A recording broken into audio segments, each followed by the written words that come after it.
This week we've been presented with another weekly patch for Hexaria with a lot of changes that will affect not just endgame but early game as well this time. Enemy changes, card changes, new cards, the usual. However, by far the biggest change this week has to be none other than the full rework of a summon that has been struggling for a long time. That's right, Call Guard has been revamped this week to actually be useful. As always, we'll work our way up to the more important stuff as we go into this weekly patch breakdown, so let's get into what's in the changelogs. Just like most weeks, there's 2 enemy changes in the weekly patch. However, unlike the previous weeks, they're more minute and don't affect battles much, but don't worry, they're still going to be somewhat covered in this video. Elite Aeromancers are now slightly hard to fight, as their health has been increased from 500 to 510 this weekly patch. Although, I don't think this will impact their fights in Aero Peaks too much, so don't worry about it. The second enemy change this week is Young Sprout, that one summon which Lost Lithians sometimes summon in out of bounds before you nuke them. Their health has been increased from 8 to 10.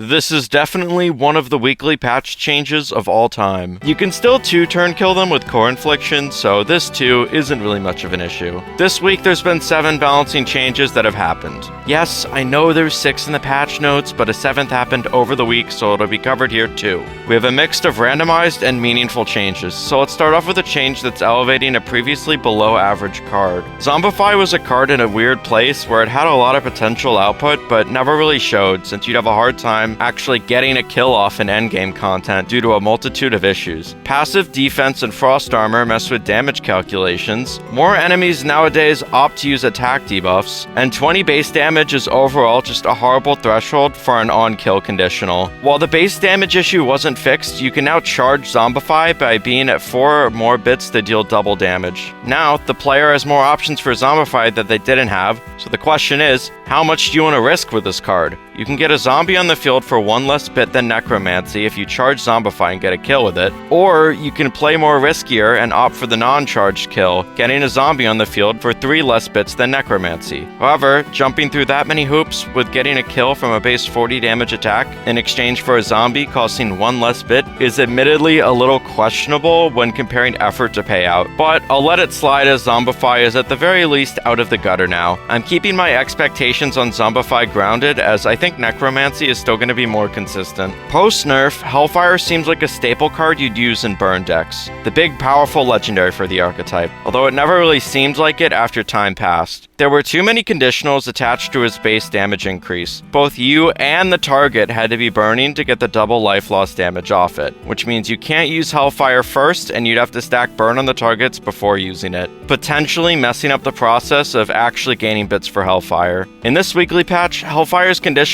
now only requires the caster to be burning. Because of this, I see Hellfire as a sort of table setter burn card, since you don't have to bother with putting burn on enemies before this card, and having burn on yourself can actually increase your bit economy with Ignition. With good top deck luck, you can now throw off a conditional Hellfire first before using your lower cost burn cards instead of the other way around, which was extremely counterintuitive. More or less, I see Hellfire becoming more relevant in burn decks now after the weekly patch. Next, Sword and Buckler. While it is primarily an NPC card, it's in players' hands too, so it gets covered here first. Its damage was pitiful for 2 bits, even if you did get a 3-turn, 20% defense modifier alongside it. Shield Bash was seen as strictly better because you dealt more damage, and if used right, you can tank more damage with its defense buff than Sword and Buckler's defense modifier. Now, there can at the very least be some discussion if Sword and Buckler is on pair with Shield Bash, as its damage has been increased from 12 to 20. I still think it'll be an NPC card where players do have access to it, but it's generally outclassed. However, at least it's somewhat useful for early game players now. Smokescreen got a buff that is going to help out early game players a lot, so we're talking about it. Instead of all combatants in the radius getting confused for 2 turns, it now has specific effects based on where the combatant is and the 2 AoE around the caster. If they're in the outer ring, they get confused for 2 turns. If they're adjacent to the caster, they'll actually get confused for 3 turns instead of the normal 2. This means that players can position themselves so as many enemies as possible are adjacent to them, instead of just in the outer AoE, so they can utilize that extra turn of confusion. Since new players get a free copy of Smokescreen and the Bracker questline, they'll have a lot of opportunities to utilize the card for the rest of the questline and into Ulbrich too, and an extra turn of confusion for good positioning teaches the player about how important movement is in a battle. For more endgame players,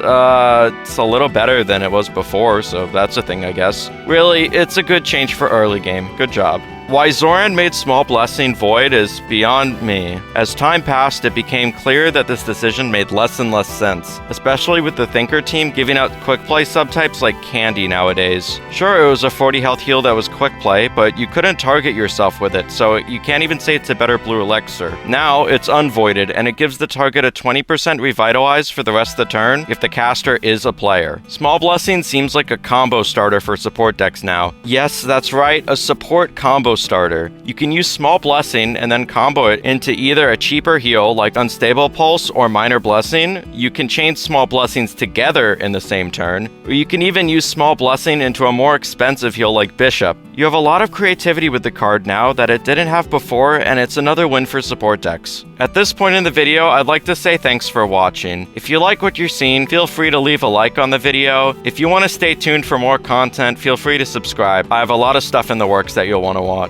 While not directly in the weekly patch, Ground for Negotiation got a crucial rework in between this patch and the last one, so I want to talk about it. The biggest issue with Ground for Negotiation was the inconsistency of the card. The card instantly failed on a number of conditions, and even if you met all the criteria to not instantly fail, you still had a chance to have an impasse be shuffled in your hand anyways. This card has been fully revamped and doesn't have inconsistency problems anymore. Now, you can spend 1 bit to make a target walk as close to you as they can within a single move, and that target will also take 40% more damage while moving, making it great for activating traps. The card also has a cooldown of 3 rounds now. While the card still instantly fails on non-humanoid, frozen, invincible, immobile, or running away enemies, it doesn't give you an impasse on that, and after all, those are extremely consistent restrictions without any luck involved. You got a subspace trip mine, you got a Ground for Negotiation. This is the easiest slam dunk with trap cards to comprehend. That's right, Guard gets a full section here to itself, because I think the rework is that impactful. Guard is sucked for a multitude of reasons. I have a whole video on it. To summarize it right now, Guard had a big issue tanking damage since it was at a lack of self-sustain and its kit required precise timing at work, something an NPC obviously cannot accomplish. Fortunately, Hexaria is no longer in a PvP balancing state as Guard got a full rework this weekly patch. Guard no longer uses defense buff or distraction, and those cards have been replaced by Iron Defense and Old Bandage respectively. That's right, after 1,571 days, Guard finally gets a form of self-sustain back in its kit. Also, Iron Defense allows Guard to be less timing based than before since the buff will always be on the caster. Guard losing distraction is also going to help out the summon greatly due to it no longer messing with Guard's targeting AI. Next, Guard lost its 5-turn minus 35% attack modifier while keeping its 5-turn plus 35% defense modifier. Guard maintains its extra staying power in the field for the first few turns it's deployed, but no longer deals damage in the single digits during those first few turns. Lastly, its move speed has been increased to 2, although with Iron Defense in its loadout, you'll typically be seeing Guard have a move speed of 1 most of the time. All of Guard's previous issues have been patched up, and with the Sword and Buckler buff that also came with the weekly patch, he can now deal somewhat respectable damage too. You're actually getting good value now for the 6 bits if you can keep Guard on the field, since it can now sustain itself to an extent and hit a little bit harder. I think Guard's rework was handled well, but only time will tell if it made it more viable. On to the miscellaneous changes. Snowville's boosted drop rates have been reverted, and now Ulbrich has boosted drop rates for the next week. If you want to farm for Arcane Barrage, now's your best chance.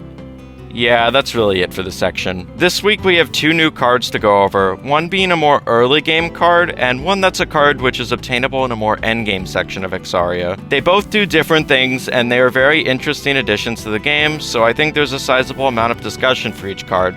Let's get into it. The first card released this weekly is Battlemaster's Strike, and from an initial glance, it seems like a neat addition to the Brawler archetype, as well as a good early game card for new players. For 1 bit, you can deal 10 damage and apply 1 turn of confusion to a single target, and then apply a 25% attack buff to yourself. The mediocre damage stands out when there's a lot of stronger 1-bit powerhouses available for Brawler decks like Pawn's Gambit and Burning Staff, so I view it as more of a utility card for Brawler decks. You get a reuse of 1 1/2, apply confusion to a target, and then set up for your next attack. You'd use it in brawler decks over other 1-bit attack cards for its secondary effects, not the damage. It's obviously not the best card for brawler decks, but for what it offers, I think it's alright. For early game players, it's a good setup card when you don't have a lot of options starting out besides the standard turn filler buffs. I like this new card, well done. You can get Battlemaster Strike from Genesis card packs. I'm not sure if they added it into the mini card packs yet, so I wouldn't use those to pull for it unless the card is directly listed in the description. The second card released this weekly is Voltario, and I'm gonna be honest, I agree with it being a restricted class spell, since its stat product restricts itself from being useful. There is so much on this card that we have to break down, so let's get started. This card is an X-bit card, so it drains all your bits upon use. However, you can only use this card at 2 bits or more. Upon use, you can deal 15 life loss damage to a single target. The card's damage increases by 15 for each conditional fulfilled out of the following. The target is stunned. You have 4 or less cards in your hand. The target has 4 or less cards in their hand. You're 2 or more cells away from the target, and the target is a summon. Up to 90 life loss damage. Also, for some reason, this card removes all attack buffs from yourself and defense buffs from the target. Despite having clear synergies with the other Oberon cards, I seriously don't get what the point of this card is. The best setup for the card seems to be having Equilibria and Dazzle in hand, use Equilibria, then Dazzle on the next turn, back up enough for the distance conditional, and deal 75 damage for 2 bits. However, I'm not sure if the effort taken for all of this is truly worth the extra damage, so it doesn't seem too practical unless you try and get just 45 or 60 damage off it rather than 75 or 90. But hey, at least it's Dark Frenzy fuel.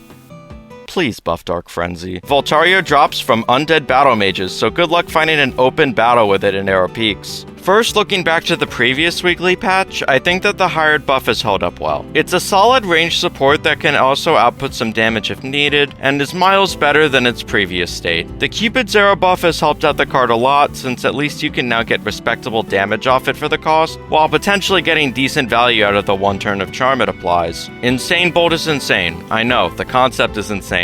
Flying has demanded I glaze the newly buffed Brain Freeze, so yeah, the card's a good bit gain option now too. Lastly, Burning Boost seems to be solid for what it offers, but is nothing super game-breaking. Back to this weekly patch, I'd say it's a net positive for the state of the game. Early game finally got a bit of love in a weekly patch in the form of a few early game card buffs and the new addition of Battlemaster Strike. Guard finally got fixed, and some other fun additions such as Voltario and Chargeable Zombify. I think this weekly patch was neat. See ya.